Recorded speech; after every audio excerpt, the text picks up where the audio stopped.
안녕하세요. 최재봉의 마케팅 톡톡입니다. 오늘은 혼자서 바이럴 마케팅을 할 때 성공하는 핵심 포인트를 한번 알아보려고 합니다.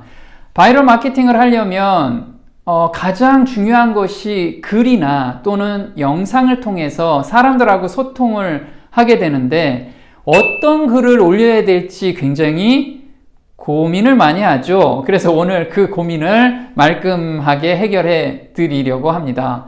자, 부제로는 뭐냐면 일과 관련된 일상을 작성하라.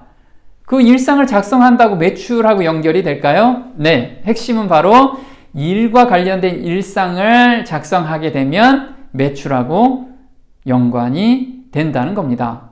한번 볼게요.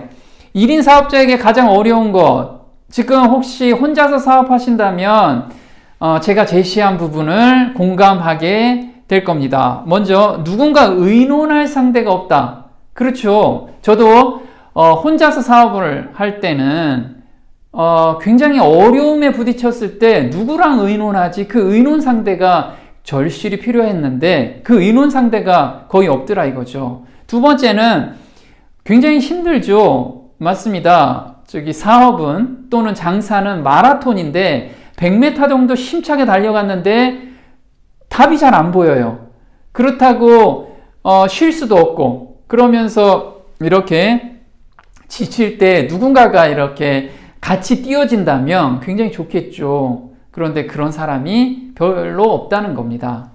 자, 세 번째, 혼자서 모든 것을 해야 된다는 거. 그렇죠. 혼자서 회계나 마케팅이나 또는 그 재고 관리나 이런 거 혼자 다 하지 않으면 이 회사가 돌아가지가 않으니까 혼자서 일당백을 해야 된다는 그런 어려움이 있습니다. 그리고 매출 돌파구를 스스로 찾아야 한다는 거죠. 혼자서 이것저것 다 하는데 가장 중요한 매출 올리는 방법에 대해서 등한시한다면 어떻게 될까요? 네, 가게는 문을 닫겠죠. 회사도 문을 닫을 겁니다. 그래서 가장 중요한 마케팅도 스스로 개척을 해야 되는데 오늘은 이 모든 일을 혼자서 하면서도 매출을 올릴 수 있는 마케팅 방법을 알아보려고 하는 겁니다. 자, 혼자서 마케팅하는 방법. 첫 번째, 자신에게 맞는 툴을 골라라. 자, 마케팅 얘기를 하면 할 일이 너무 많죠. 할 게 너무 많습니다. 블로그도 해야 되고, 카페도 해야 되고, 또는 페이스북도 해야 되고, 인스타도 해야 되고, 요즘 또, 더구나 또 유튜브까지 해야 된다고 합니다. 과연 무엇을 해야 될지 굉장히 고민이시죠. 그렇다면, 몽땅 다 하면 좋겠지만, 자기에게 맞는 툴을 고르는 것이 마케팅 성공 방법 중에 하나입니다.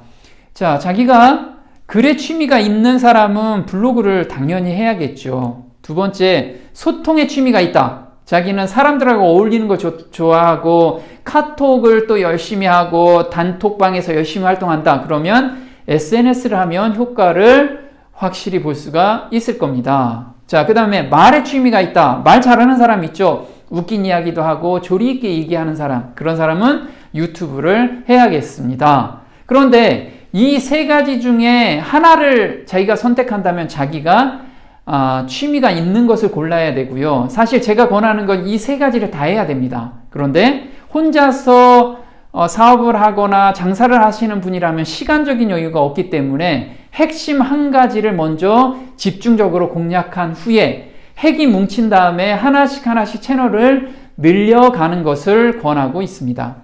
자, 블로그의 역할. 오늘은 제가 블로그에 대해서 한번 알아보고요. 사례도 한번 알아보도록 하겠습니다. 블로그 역할은 신규 고객을 유입시키는 통로입니다.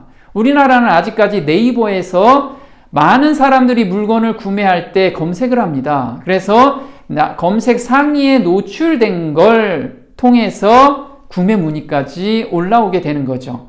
제가 요즘 이제 각 분야별로 컨설팅을 하고 있습니다. 얼마 전에 컨설팅을 한 그 부동산 하시는 분인데 그분께서 10년 동안 블로그를 운영하셨다고 합니다. 그런데 상위 노출이 어느 날인가부터 안 되었다고 합니다. 보니까 요즘에 로직이 바뀌었죠. 다이아 로직하고 C랭크가 바뀌었는데 그걸 간과하고 예전 방식대로 글을 계속 쓰신 거예요. 그래서 저한테 컨설팅을 받으면서 글을 2개 썼는데 벌써 이렇게 상위에 노출됐다는 소식이 전해주셨습니다. 그리고 3번째 글 썼을 때도 이렇게 상위 노출된 것을 저한테 알려주셨는데, 이렇게 로직을 알고 글을 쓰면 누구나 상위에 노출되고 이걸 통해서 매출 문의가 당연히 오겠죠. 이분도 조금 후면 당연히 올 겁니다. 그게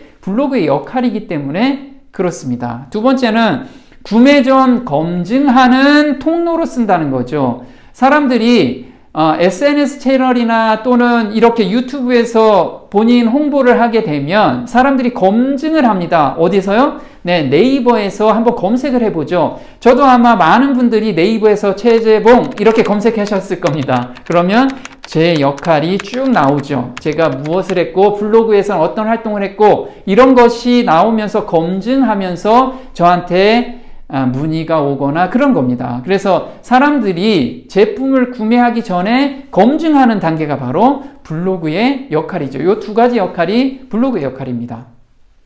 자, 꼭 기억하세요. 뭐를 기억하냐면 고객은 구매해야 할 이유를 만족시킨 곳에서 구매를 한다. 이게 무슨 얘기냐면 내가 물건을 구매하는데 왜 당신한테 이거를 구매해야만 됩니까? 그거에 대한 해답을 찾아주는 곳에서 구매를 한다는 겁니다. 그걸 어디서 해답을 주나요? 예, 당연히 블로그에서 해답을 주게 되는 거죠. 자, 마케팅의 핵심 포인트 첫 번째입니다. 첫 번째는 뭘까요? 블로그 같은 경우는 글을 가지고 사람을 설득시키는 거죠. 그래서 글의 소재를 찾는 게 가장 중요합니다. 그래서 답은 뭐다? 컨텐츠가 답이다. 그런데 어떤 컨텐츠를 써야지 사람들이 설득이 되고 저한테 구매를 할까요? 그게 바로 자신의 사업에서 생겨나는 일상을 쓰라는 겁니다. 자, 이게 무슨 얘기냐? 좀 보겠습니다. 마케팅의 핵심 포인트 2번째입니다. 구매 흐름을 잡아라. 자, 블로그에서만 사람이 1000명, 2000명, 3000명씩 들어온다고 해도 구매 문의가 잘 안 일어난다면 뭐가 빠졌어요? 그 다음 단계로 사람을 유도시키는 것이 없기 때문에 그렇습니다. 고객과 소통할 수 있는 채널을 만들어라. 이게 뭐냐면 블로그에서 사람이 들어오면 한 번의 글을 보고 나의 궁금한 점을 다 해결을 할 수가 있을까요? 네, 전혀 없겠죠. 그럼 궁금한 거를 해결해 주려면 어디로 유도를 해야 하냐면요. 바로 사람들과 소통할 수 있는 카페나 밴드나 또는 SNS 채널에 사람들을 유도해서 거기서 서로 대화를 하게 되는 거죠. 그건 대화에서 만족이 된다면 구매하게 되는 겁니다. 이렇게. 자, 이 사례가 바로 어떤 거냐면 블로그로 사람을 모아서, 그러니까 사람을 유입시켜서 카페로 설득시키는 그런 동선을 만든 사례입니다. 이분은 어떤 아이템을 가지고 계시냐면요. 중문이죠. 문을 설치해주는 아파트 단지 같은 데서 중문 같은 거, 그 다음에 일반 문짝을 설치해주는 그런 분입니다. 이분께서 이제 후기를 올려주셨는데 얼마 전에 올려주신 겁니다. 6년 전쯤 교수님께 블로그와 카페 교육을 받고 어느 정도 자리 잡았습니다. 어느 정도 자리 잡았냐면 지금은 직원도 되게 많이 늘어놓은 상태고 매출도 안정화됐다고 합니다. 그런데 지금 왜 교육을 받으러 왔냐? 제 이제 유튜브 교육을 받으러 오셨습니다. 이분은 이제 트렌드를 따라가기 위해서 지금 블로그와 카페에선 매출이 정체가 되기 때문에 신규 매출을 창출하기 위해서 교육받으러 오신 분입니다. 저는 최재봉 교수님 덕분에 먹고 살고 있다고 해도 과언은 아닙니다. 이건 뭐냐면 블로그를 통해서 사람을 유입시키고 그 다음에 카페를 통해서 사람들을 설득시키고 매출화시키는 그런 동선을 만들어서 성공한 사례이기 때문에 그렇습니다. 그래서 지금 블로그는 현재 2200명 정도 하루에 방문객이 들어옵니다. 그리고 블로그에 어떤 글을 썼냐? 아까 제가 일상에서 일어난, 일과 관련된 일상에서 일어난 컨텐츠를 쓰라고 했습니다. 이분께서 이제 문을 공사하는 현장을 직접 사진 찍어서 올리고 그거에 대해서 어떻게 작업을 하고 있는지를 블로그에 올리신 겁니다. 이렇게 작업하는 모습들이죠. 그 다음에 카페로 유도를 했습니다. 보시면 어때요? 자, 주문하기가 나왔는데 계속 주문하기가 방문 2짝 주문합니다. 문짝 하나 주문합니다. 이렇게 주문이 계속해서 들어오기 시작합니다. 그래서 고정적인 매출이 발생하게 되는 거죠. 자, 정리하자면요. 컨텐츠를 뭐로 올릴까? 간단합니다. 자기와 사업과 관련된 컨텐츠를 꾸준하게 올려주면 사람들은 그걸 통해서 이 사람이 이거의 전문가라는 것을 인지하고, 그 다음에 두 번째는 소통 채널로 유도를 하게 될 때 사람들하고 매출화가 연결이 되는 것을 확인할 수가 있었습니다. 자, 오늘 마케팅 톡톡 도움이 좀 되셨나요? 도움이 되셨다면 구독 신청 꼭 해주시고요. 다음 시간에 또 뵙겠습니다. 고맙습니다.